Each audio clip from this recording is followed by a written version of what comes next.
सुन लिया है, उसे खत्म कर दो। दोस्तों, इस वीडियो में हम बात करेंगे सन 1988 में मिथुन चक्रवर्ती की फिल्म आई थी कमांडो। इस फिल्म को आपने तो जरूर देखा होगा, लेकिन इस फिल्म के छुपी एक सच्चाई को आप में से बहुत कम ही जानते होंगे। तो गाड़ी चले जरा झूम के। कमांडो फिल्म में क्या एक्शन सीक्वेंस रखा गया था? अगर मिथुन चक्रवर्ती को दिल से चाहते हैं तो यह जानना आपके लिए बेहद जरूरी है। हम बताएंगे एक एक करके सारा कुछ। तेरा नाम है तेरा नाम है कमांडो फिल्म की हम लेकर आए हैं 14 रियल बात के साथ, तथा हम जानेंगे इस फिल्म की बजट और बॉक्स ऑफिस कलेक्शन के बारे में। इसके लिए वीडियो में बने रहिए अंत तक।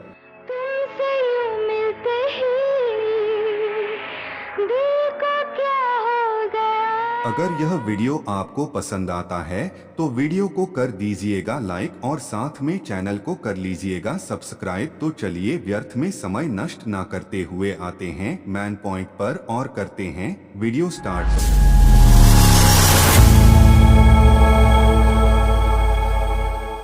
दोस्तों, मिथुन चक्रवर्ती की 1988 में इनकी एक ऐसी फिल्म आई थी जिसका नाम था कमांडो। MR प्रोडक्शन के बैनर तले बनी इस फिल्म का निर्माण किया था मुशीर रियाज ने, तथा इसके लेखक एवं निर्देशक था बब्बर सुभाष ने, जिन्होंने इस फिल्म के अलावा सन 1982 की डिस्को डांसर, 1984 की कसम पैदा करने वाले की, 1985 की एडवेंचर्स ऑफ टार्जन, 1987 की डांस जैसी फिल्मों का निर्माण तथा निर्देशन किए हैं। फिल्म कमांडो की कहानी का आइडिया दिया था मिसेस हुस्न आरानी तथा इसके डायलॉग्स लिखे थे राही मासूम रजा ने। 2 घंटे 15 मिनट की कुल लंबाई वाली इस फिल्म को रिलीज किया गया था 17 जून 1988 को। इस फिल्म के भूमिकाओं में नजर आए थे मिथुन चक्रवर्ती, मंदाकिनी, हेमंत बिरजे, किम यशपाल, शशि कपूर, अमरीश पुरी,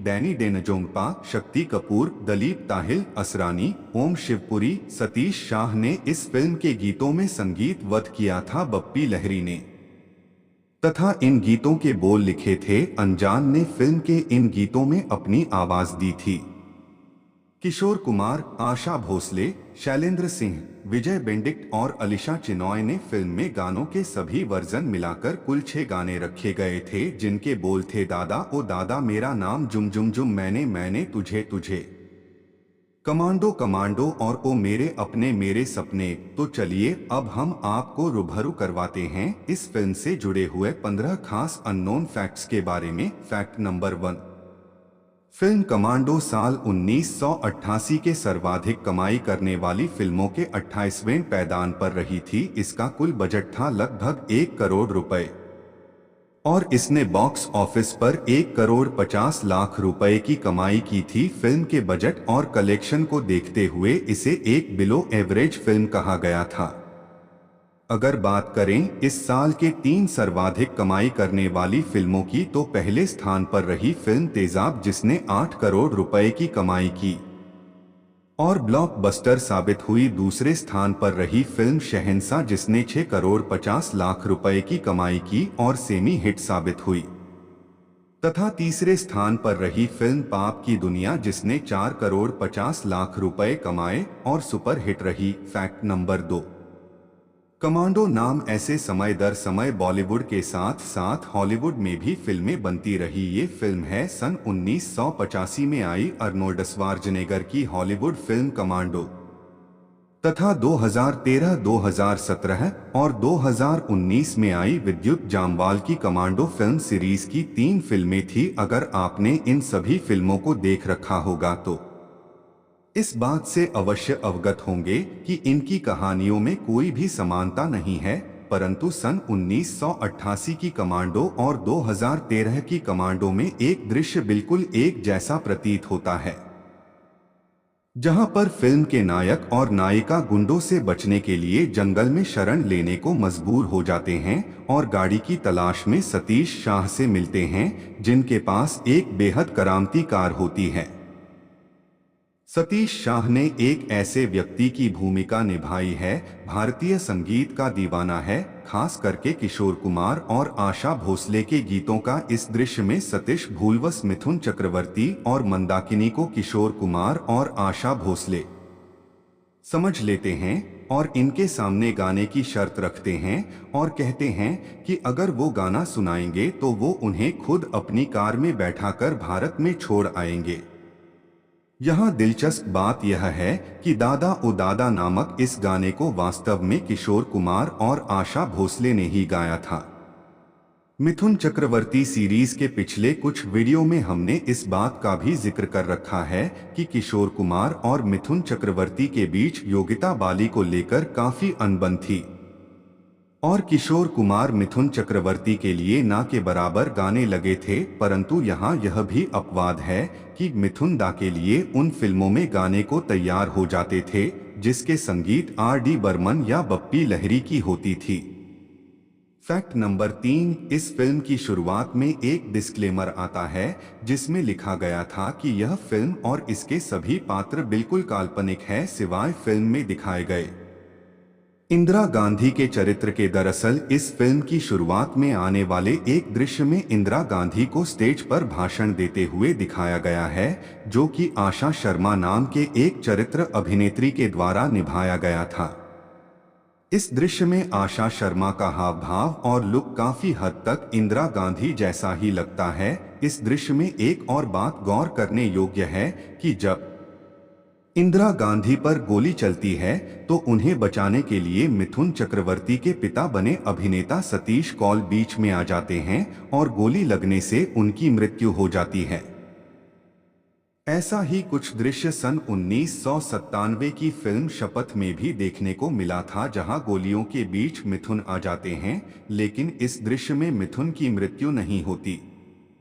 ये फिल्म कमांडो का यह दृश्य जब फिल्माया गया था तब तक वास्तविक इंदिरा गांधी की हत्या खुद उन्हीं के अंगरक्षकों ने 31 अक्टूबर 1984 को ही कर दी थी।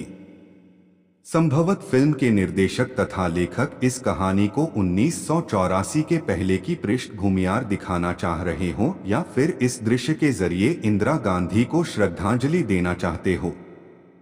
हालांकि सन 1984 में इंदिरा गांधी की मृत्यु के बाद भारत की फिल्मकारों में इंदिरा गांधी को दर्शकों की सोरसी मच गई थी। इस दौरान रिलीज हुई कई फिल्मों में इंदिरा गांधी को श्रद्धांजलि के अलावा उनसे मिलते जुलते हुए कई दृश्य रखे गए थे। इन फिल्मों में शामिल रही 1985 के लवर बॉय, 1986 की जुम्बिश और 1988 की कमांडो आदि। फैक्ट नंबर 4, फिल्म सहायक अभिनेता और अभिनेत्री के तौर पर दिखे थे हेमंत विर्जे और किम यशपाल। ये दोनों इससे पहले निर्देशक बब्बर सुभाष की फिल्मों में मुख्य भूमिका निभा चुके थे। जहां सन 1982 की फिल्म डिस्को डांसर के मुख्य अभिनेत्री किम यशपाल थी, वही सन 1985 की फिल्म टार्जन के मुख्य नायक हेमंत विर्जे थे। फिल्म कमांडो के एक दृश्य में हेमंत विर्जे और मिथुन चक्रवर्ती के बीच एक फाइट सीक्वेंस रखा गया था। अगर आपको वो दृश्य याद हो तो उस दृश्य में हेमंत विर्जे मिथुन चक्रवर्ती से हार जाते हैं, जो कि कहानी की मांग थी, परंतु यह दृश्य बड़ा ही हास्यास्पद जान पड़ता है क्योंकि इसमें एक बार भी मिथुन को मार खाते या जमीन पर गिरते हुए नहीं दिखाया जाता। आरोप आफी सोचे कि मिथुन की फाइट टार्जन सरीखे डील डॉल वाले व्यक्ति यानी कि हेमंत विर्जे के साथ हो रही थी। और क्या यह संभव है कि वो एक भी बार मार नहीं खाते? ऐसा ही दृश्य कई बार फिल्म के शारीरिक रूप से कमजोर खलनायकों के साथ भी दिखाया जाता रहा है, जहां पर कई बार खलनायक हीरो पर भी भारी पड़ जाते हैं। खैर, बात जो भी हो, पर इस फिल्म में हेमंत विर्जे और किम यशपाल को केवल शो पीस की तरह ही प्रयोग किया गया था। फैक्ट नंबर 5, इस फिल्म की स्टार कास्ट भी सुभाष ने कमोबेश 1987 में रिलीज अपनी फिल्म डांस डांस के जैसा ही रखा था। अगर दोनों के स्टार कास्ट पर गौर करें तो कई कलाकार कॉमन नजर आते हैं, जैसे कि मिथुन चक्रवर्ती, मंदाकिनी, अमरीश पुरी, शक्ति कपूर, ओम शिवपुरी, दलीप ताहिल, सतीश कौल, सरला योगलेकर, मणि की रानी, यहाँ तक दोनों फिल्मों के संगीतकार, सिनेमेटोग्राफर, डायलॉग राइटर आदि भी एक ही थे। यहाँ एक दिलचस्प बात यह भी देखने को मिलती है कि दोनों ही फिल्मों में मिथुन के माता पिता की भूमिका सतीश कौल और सरला योगलेकर नहीं निभाया था। दरअसल बब्बर सुभाष की पिछली फिल्म डांस डांस के दौरान अभिनेत्री स्मिता पाटिल की आकस्मिक मृत्यु हो गई, जिसके चलते फिल्म में उन पर फिल्माए जाने वाले एक गीत जूबी जूबी को सरला योगलेकर फिल्म आना पड़ा। सरला आखिरी समय पर फिल्म में काम करने को तैयार हुई थी। उनके काम से खुश होकर बब्बर सुभाष ने एक बार फिर फिल्म कमांडो में उन्हें काम करने का मौका दिया था। Fact number 6। फिल्म कमांडो दो अमेरिकी फिल्मों सन 1968 की वेयर ईगल्स डेयर तथा 1985 की अमेरिकी निंजा से प्रभावित नजर आती है। दरअसल फिल्म में जो आप पहाड़ों पर बने अमरीश पुरी का अड्डा और रोप सीक्वेंस देखते हैं, ऐसा ही कुछ दृश्य वेयर ईगल्स डेयर में भी देखने को मिलता है, जहां फिल्म के हीरो रिचर्ड बर्टन और क्लिंटन स्टूड मैरी उर को ठीक उसी तरह से बचाते हैं जैसा कि फिल्म में मिथुन और हेमंत मंदाकिनी को बचाते हैं। साथ ही साथ फिल्म का एक अन्य दृश्य जिसमें मिथुन और मंदाकिनी जंगल में रात गुजारने के लिए एक दुर्घटनाग्रस्त हवाई अड्डा का सहारा लेते हैं। दरअसल यह दृश्य 1984 में आई Hollywood film romancing the stone से हुबहू कॉपी किया गया है। इस दृश्य में माइकल डगलस और कैथलीन टर्नर के बीच कुछ वैसे ही दृश्य देखने को मिलते हैं जैसे कि फिल्म कमांडो में मिथुन चक्रवर्ती और मंदाकिनी के बीच रखे गए थे। Fact number 7। सन 1988 में मिथुन की कमांडो शरी की भूमिका को लोगों ने खूब पसंद किया और इसकी लोकप्रियता को भुनाने के लिए सन 1994 में ब्लैक कैट कमांडो नाम से एक अन्य फिल्म लॉन्च की गई, जिसमें कमांडो बनने वाले थे सनी देओल और मिथुन चक्रवर्ती तथा फिल्म के नायिकाओं के तौर पर मनीषा कोइराला और दीप्ति भटनागर को साइन किया गया था, पर दुर्भाग्यवश ये फिल्म कभी भी नहीं बन पाई। Fact number 8। फिल्म कमांडो को निर्देशक वी सुभाष ने एक अंतर्राष्ट्रीय फ्लेवर देने की कोशिश की थी, जैसे कि फिल्म में अमरीश पुरी ने मार्शल नामक एक खलनायक की भूमिका निभाई थी, जो कि नाम, वेशभूषा और बोलने के लहजे से एक जर्मन जान पड़ता है। इसके अलावा डैनी ने निंजा नामक एक खला का किरदार निभाया था, जो कि मार्शल आर्ट का एक्सपर्ट था और उसे फिल्म में अमरीश पुरी जापानी कहकर संबोधित करते हैं। इसके अलावा टॉम ऑल्टर और बॉब क्रिस्टो को भी फिल्म में इसी मंशा से कास्ट किया गया था। Fact number 9। फिल्म कमांडो के प्रोड्यूसर थे मुशीर रियाज अर्थात मुशीर आलम और मोहम्मद रियाज। इन दोनों ने भारतीय फिल्म उद्योग में अपना अहम योगदान देते हुए कई बेहतरीन फिल्मों का निर्माण किया था, जिनमें शामिल है सन 1976 की महबूबा, 1982 की राजपूत और शक्ति, 1988 की कमांडो, 1991 की अकेला, 1997 की विरासत आदि। इसी दौरान इन्होंने देव को लेकर सन 1985 में जबरदस्त और 1986 में समुंदर बनाई। इन दोनों ही फिल्मों में उन्होंने काफी पैसा लगाया था, पर दुर्भाग्य से दोनों फिल्में नहीं चली। परिणाम स्वरूप इन्हें भारी आर्थिक नुकसान हुआ। ऐसे में मुंशी रियाज ने हार कर मिथुन चक्रवर्ती की शरण ली, क्योंकि ये मिथुन के करियर का पिक पॉइंट था। ये बात अलग है कि कमांडो ने भी कोई खास प्रदर्शन नहीं किया और डिस्को डांसर या डांस डांस से आधा कलेक्शन भी नहीं किया। इसके बाद मुशीर रियाज लगातार 15 वर्ष तक व्यावसायिक रूप से कोई सफल फिल्म नहीं दे पाया। आखिरकार सन 1997 में उन्हें फिल्म विरासत के रूप में एक सफलता हासिल हुई। Fact number 10।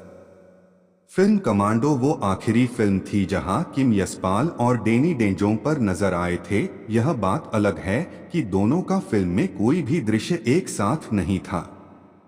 गौर करने का मतलब है कि दोनों लगभग 6 वर्षों तक रिलेशन में रहे थे और किम यशपाल को फिल्मों में लाने का श्रेय काफी हद तक डैनी डेंजोंगपा को ही जाता है। यहाँ यह जानना भी दिलचस्प है कि सन 1982 की फिल्म डिस्को डांसर में प्रमुख नायिका बनने के 6 साल बाद एक बार फिर से किम यशपाल ने इस फिल्म के जरिए बब्बर सुभाष की फिल्मों में वापसी की थी और इसमें सहायक अभिनेत्री की भूमिका निभाई। ये फिल्म किम यशपाल के करियर की आखिरी बड़ी फिल्म साबित हुई। इसके बाद उन्हें फिल्मों में अक्सर डांसर के रूप में ही देखा गया। Fact number 11। सन 1988 में मिथुन चक्रवर्ती और मंदाकिनी की जोड़ी की यह तीसरी फिल्म रही जिनमें से 2 फिल्मों जीते हैं। शान से और कमांडो में ये दोनों नायक नायिका के रूप में नजर आए। वहीं तीसरी फिल्म अग्नि में दोनों ने भाई बहन की भूमिका निभाई थी। इस तरह से ये दोनों उन फिल्मों जोड़ों में भी शामिल हो गए जिन्होंने साल में नायक नायिका और भाई बहन का किरदार निभाया था। Fact number 12। फिल्म कमांडो के निर्देशक बब्बर सुभाष ने मिथुन चक्रवर्ती के साथ कई सफल फिल्मों में काम किया जिनमें डिस्को डांसर, डांस डांस और कसम पैदा करने वाले की जैसी फिल्में शामिल थी। फिल्म आंधी तूफान के बाद ये उनकी दूसरी फिल्म रही जो बब्बर सुभाष ने निर्देशित तो की थी पर इसका निर्माण किसी और ने किया था। पर इस फिल्म के बाद बब्बर सुभाष का खराब समय शुरू हो गया और उनकी अगली सारी फिल्में फ्लॉप रही। मिथुन और बब्बर सुभाष की जोड़ी ने इसके बाद किसी भी फिल्म में अपना करिश्मा नहीं दिखाया। Fact number 13।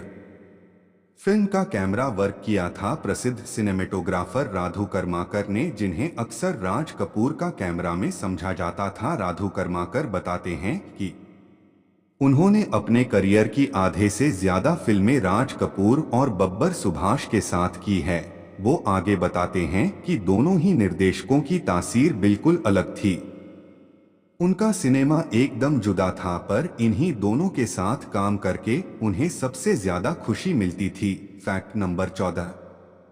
फिल्म में प्रवीण कुमार सोपती ने भी अमरीश पुरी के बॉडीगार्ड की एक छोटी सी भूमिका निभाई थी। अगर आप उस वक्त भी इस नाम से अनभिज्ञ हैं तो आपको बता दूं कि इसी साल प्रवीण कुमार ने भी आर चोपड़ा की महाभारत में भीम की भूमिका निभाई थी। दरअसल 6 फीट 9 इंच की लंबाई वाले प्रवीण कुमार एक एथलीट भी रह चुके हैं जिसमें उन्होंने एसक्स थ्रो और हैमर थ्रो के लिए 2 गोल्ड, 2 सिल्वर और 1 ब्रांज मेडल भी जीता था। परविंद कुमार ने लगभग 50 फिल्मों में ऐसी छोटी मोटी भूमिकाएं निभाई हैं। महाभारत के अलावा फिल्म शहंशाह में इनकी मुख्तार सिंह की भूमिका सबसे यादगार रही। तो दोस्तों ये थी सन 1988 के मिथुन चक्रवर्ती की लोकप्रिय फिल्म कमांडो पर हमारी एक बीसे जानकारियां। आपको यह जानकारी कैसा लगा कमेंट करके बताइएगा और वीडियो पसंद आया हो तो वीडियो को लाइक, चैनल को कर लीजिएगा सब्सक्राइब। बस इस वीडियो में इतना ही। हमें दीजिए इजाजत, फिर मिलते हैं नेक्स्ट वीडियो में। तब तक जय हिंद, जय भारत।